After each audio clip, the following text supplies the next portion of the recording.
पिछले एपिसोड में हमने देखा कि हुआंगजोंग लिंगजोई की बर्थडे पार्टी में आकर उससे बदतमीजी करने लगा।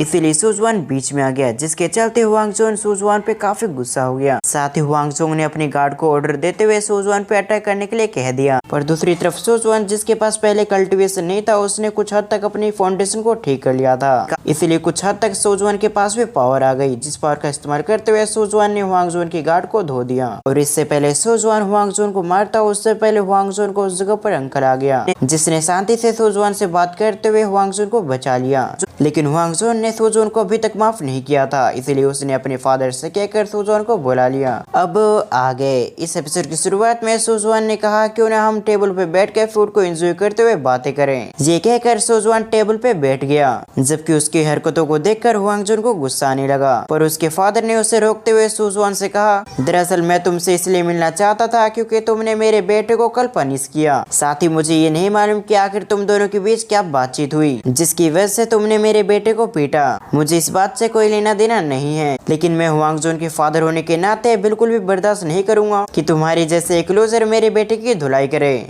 दूसरी तरफ उस हुआंगजोंग की बातों को सुनने के बाद सुजवान ने कहा, तो फिर आखिर तुम मुझसे क्या चाहते हो? आखिर इस मैटर को खत्म करने के लिए मुझे क्या करना होगा? इस पर हुआंगजोंग ने कहा, अगर तुम चाहते हो कि हम इस मैटर को आसानी से जाने दे तो फिर तुम्हें अपने घुटनों पर आकर मेरे बेटे से माफी मांगनी होगी। साथ ही तुम्हें इस बात के लिए मेरे बेटे को मनाना होगा कि तुमने जिस हाथ से मेरे बेटे की पिटाई की है उस हाथ को मेरा बेटा तोड़ दे। इसके बाद मैं तुम्हें आसानी से जाने दूंगा। उसकी बातों को सुनने के बाद सुजवान ने स्माइल करते हुए कहा, मैंने बिल्कुल भी एक्सपेक्ट नहीं किया था कि मैं तुम्हारे बेटे को पीट कर इतनी आसानी से निकल जाऊंगा, क्योंकि अगर मैं तुम्हारी जगह होता, अगर किसी ने मेरे बेटे के साथ ऐसा किया होता तो मैं उसे जान से ही मार देता। ये कहते हुए सुजवान ने उनका मजाक उड़ाया, जबकि दूसरी ओर सुजवान की बातों से हुआंगजोंग काफी भड़क गया। पर इससे पहले हुआंगजोंग ने सुजवान के साथ कुछ करता, उससे पहले उस जगह पर सिटी लोड आ गए, जिसने आते ही हुआंगजोंग को फटकार लगाते हुए बताया, सुजवान प्रिंसेस लिंगयाओ का फ्रेंड है, इसीलिए अगर तुमने उसके साथ कुछ भी किया तो प्रिंसेस हमें बिल्कुल भी नहीं छोड़ेगी। और शायद प्रिंसेस लिंगयाओ यही लड़की होगी जिसके ग्रैंडफादर को सुजवान ने कुछ एपिसोड पहले बचाया था। और अभी प्रेजेंट टाइम में सिटी लोड की बातों को सुनने के बाद उस जगह पे मौजूद सभी लोग चौंक गए, क्योंकि उन्हें अच्छे से मालूम था कि प्रिंसेस लिंगयाओ कितनी पावरफुल और किस बैकग्राउंड से आती है। इसीलिए जैसे उन्हें मालूम हुआ सुजवान प्रिंसेस लिंगयाओ का फ्रेंड है, तो हुआंगजोंग और बाकी सभी काफी डर गए, क्योंकि अब अगर उन्होंने सुजवान के साथ कुछ भी करने की कोशिश की तो वो सभी प्रिंसेस लिंगयाओ के हाथों मारे जाएंगे। जबकि दूसरी ओर सुजवान समझ गया कि अब सब कुछ उसके हाथों में है, इसलिए सुजवान ने उन्हें डराते हुए कहा, अब अगर तुम सभी इस जगह से जाना चाहते हो तो उससे पहले तुम्हें भी वही करना होगा जो अभी तुमने मुझसे करने के लिए कहा था, और अगर तुमने वैसा नहीं किया तो फिर तुम्हें अच्छे से मालूम होगा प्रिंसेस लिंगयाओ तुम्हारे साथ क्या करेगी। जबकि ये सुनते ही हुआंगजोंग अपने घुटनों पे आ गया और अभी तक किए गए गलती के लिए माफी मांगने लगा, क्योंकि उसे मालूम था अगर उसने अभी घुटने नहीं टेके तो उसकी फैमिली खतरे में आ जाएगी। जबकि दूसरी ओर सुजवान ये देखने के बाद उन्हें माफ कर दिया। पर इस जगह से जाते हुए सुजवान ने उन्हें धमकी दी, लेकिन अगली बार अगर तुमने ऐसी गलती की तो शायद मैं तुम्हें माफ नहीं कर पाऊंगा। इनडायरेक्टली सुजवान इन्हें धमकी दे रहा था, अगर इन्होंने फिर से ऐसी गलती करने की कोशिश की तो सुजवान इन्हें इससे भी बड़ी सजा देगा। फिर अगले सीन में हम सुजवान को बाथटब में बैठे हुए देखते हैं, जहाँ वो अपने मन में सोच रहा था, मुझे कल्टीवेशन करने के लिए हर रोज 500 टेल्स की मेडिसिन खरीदना पड़ता है, उसके बाद ही मैं जाकर अपनी कल्टीवेशन कर पाता हूँ, पर मेरी कल्टीवेशन के लिए इतनी मेडिसिन काफी नहीं होगा। और इस जगह पर हमें सुजवान की बातों से मालूम होता है कि उसके पास पैसे खत्म हो चुके हैं। और अगर आपको याद हो तो सुजवान ने उन्हें 1 हफ्ते के बाद आने को कहा था, जिसके बाद वो ओल्ड मैन का फिर से इलाज करेगा। फिर अगले सीन में हम देखते हैं वो ओल्ड मैन और उसकी ग्रैंडडॉटर सुजवान से मिलने के लिए आ चुकी थी, जबकि ऑलरेडी सुजवान को मालूम था कि इन दोनों ने उसकी आइडेंटिटी को जान लिया है, इसलिए उस ग्रैंडडॉटर ने सुजवान से माफी मांगी, जबकि सुजवान ने भी उन्हें माफ कर दिया। तभी सुजवान ने उस ओल्ड मैन से कहा, मैं आपकी इंजरी को पूरी तरह से ठीक कर दूंगा, और आपकी इंजरी को ठीक करने के लिए मेरे पास 2 ऑप्शन है। पहला ऑप्शन है कि मैं आपको फिर से एक प्रिस्क्रिप्शन दूं, जिससे आप 10 दिनों में ठीक हो जाओगे, लेकिन इसके बाद आप कभी भी कल्टीवेशन नहीं कर पाओगे और ना ही अपनी कल्टीवेशन में कभी भी आगे बढ़ पाओगे।